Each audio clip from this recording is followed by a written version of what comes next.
great timing! You're just in time for happy hour. My name is Isabella Voss, and I just realized my internal monologue sounds like a cross between Gordon Ramsay being served raw lamb and Ed the Sock. Happy Day of the Dead and Dia de los Muertos. Pour yourself a drink and let's jump into it.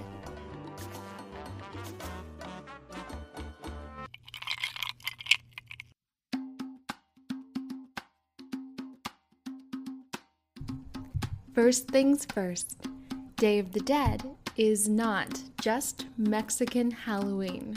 Simply put, the Day of the Dead is a celebration of life and respect to show our loved ones who have passed on we're still thinking about them. It's also a way to reunite with them. The gates of heaven open at midnight on October 31st. This is so the deceased children who have passed on can reunite with their families. The next day, the adults join the party. Now, traveling to visit your living loved ones on Earth is probably pretty tiring, so altars are set up in people's homes and in cemeteries.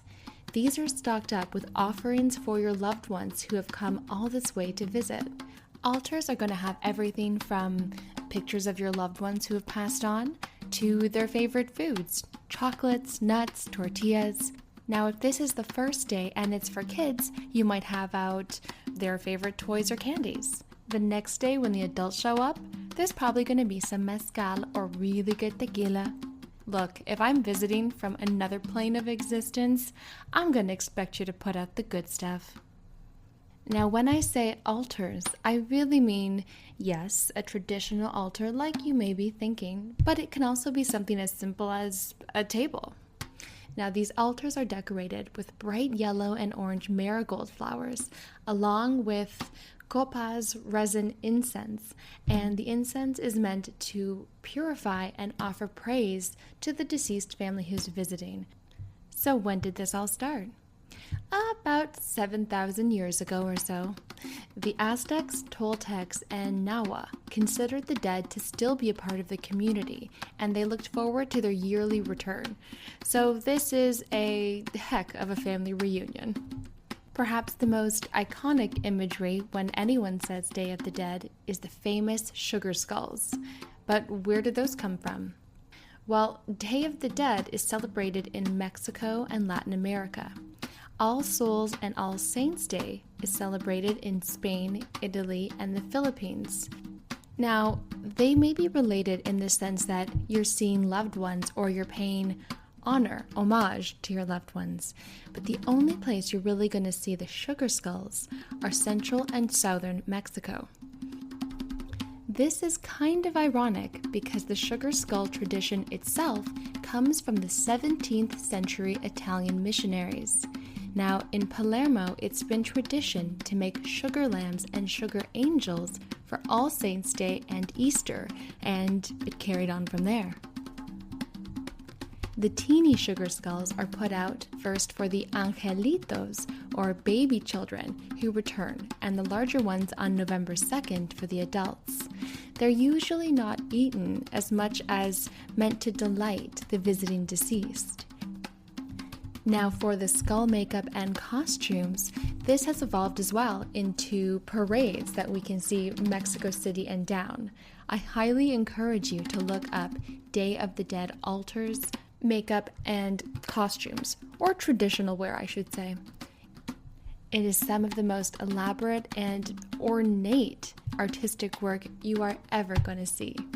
Everything from candles and flowers, and again, loved things for your loved ones.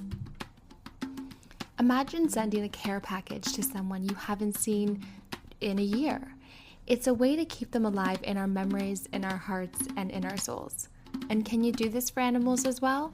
Why not? I don't know about you, but I would much rather see my dog who ran away in the 3rd grade than that mean old lady who used to hit me with a wooden spoon.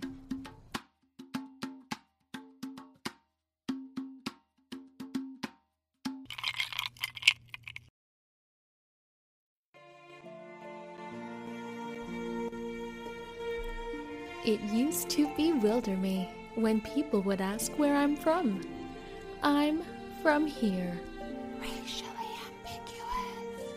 But now, I've learned to appreciate my off-white skin tone and exotic-looking features. Where is she from? Am I Brazilian? Am I Greek? Is Costa Rica an island? And where in the world is Malta?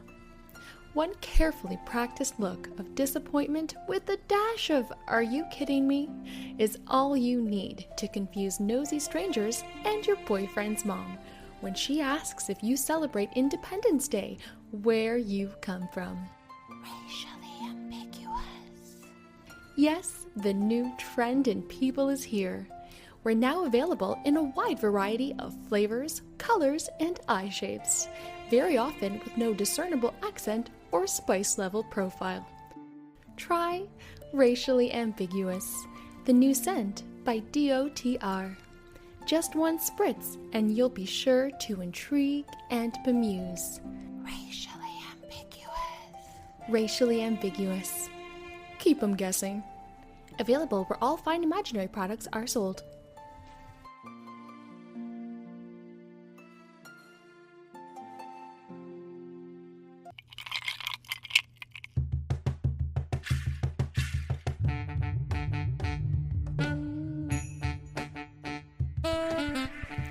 It's time for What's in Your Glass? And today we're going to be doing Tequila Lemonade 2 ways. Now, if you've been listening along, you now know how to make simple syrup, not so simple syrup, and how to infuse liquor.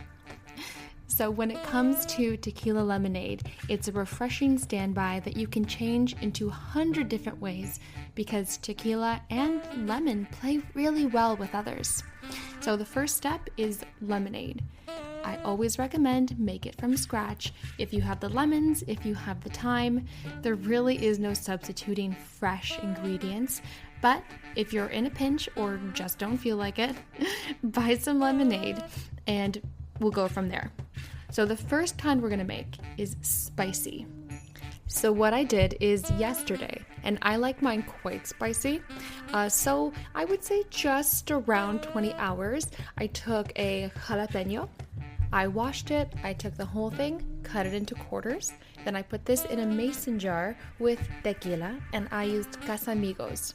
So what I like to do is I take about 3 lemons worth, squeeze that juice in, add some completely simple syrup. I add about 1.5 shots of my infused spicy tequila and call it a day. Now, if you want to get really fancy, what I chose to do is I noticed I had some cilantro in my fridge. So I added this cilantro or coriander.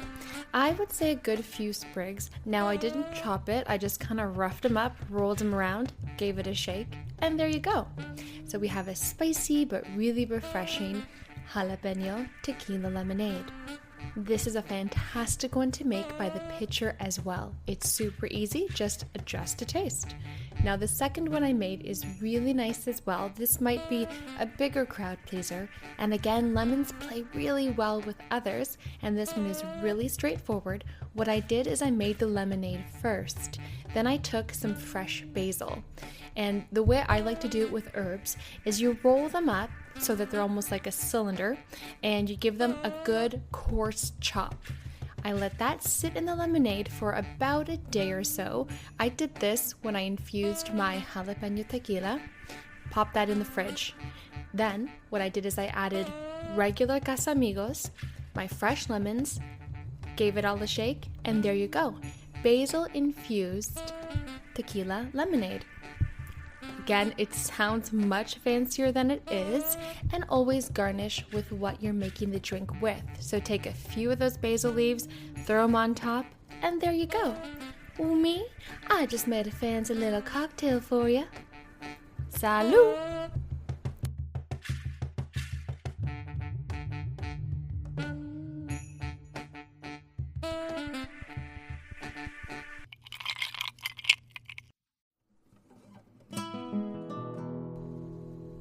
It's time for, I didn't know that. Here are a few fun facts about black cats. The gene that causes black cat fur may actually make these felines more resistant to disease. Even though their coloring is what gives them a spooky reputation, these felines may be getting the last laugh after all. The mutation that causes a cat's fur to be black is in the same genetic family as the genes known to give humans resistance to diseases like HIV. Some scientists think the color of these cats may have less to do with camouflage and more to do with their disease resistance. They're hoping as more cat genomes are mapped, we may be one step closer to curing HIV.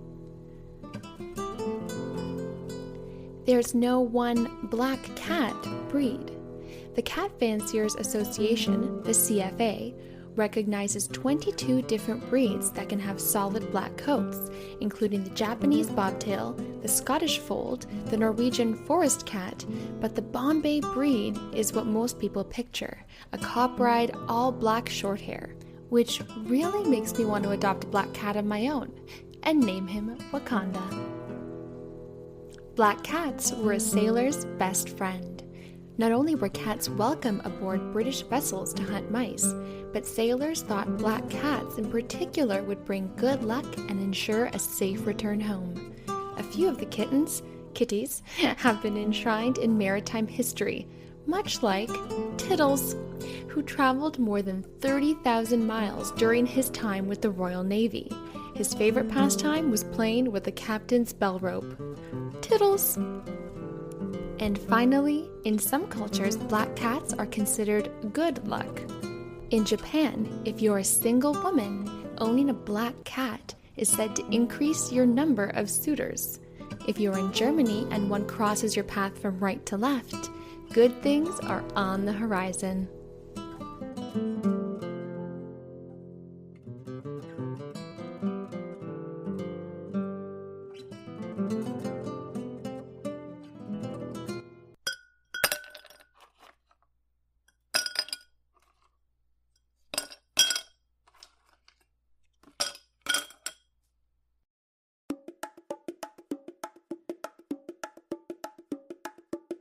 This episode has been brought to you by Petty Theft. Because no, I'm not going to buy my own pens, tiny post-its, or elastic bands. We already have those at work. Petty Theft. Because you don't pay me enough.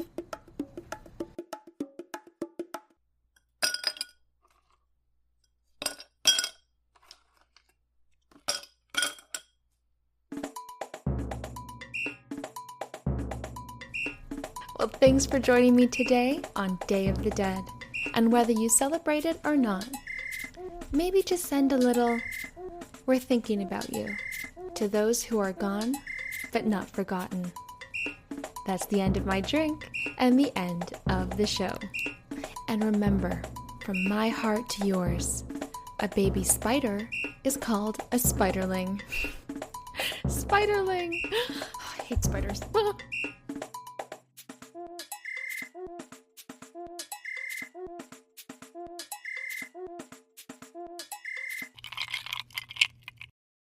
This has been a Cat Flap production in association with Not For Sale Media.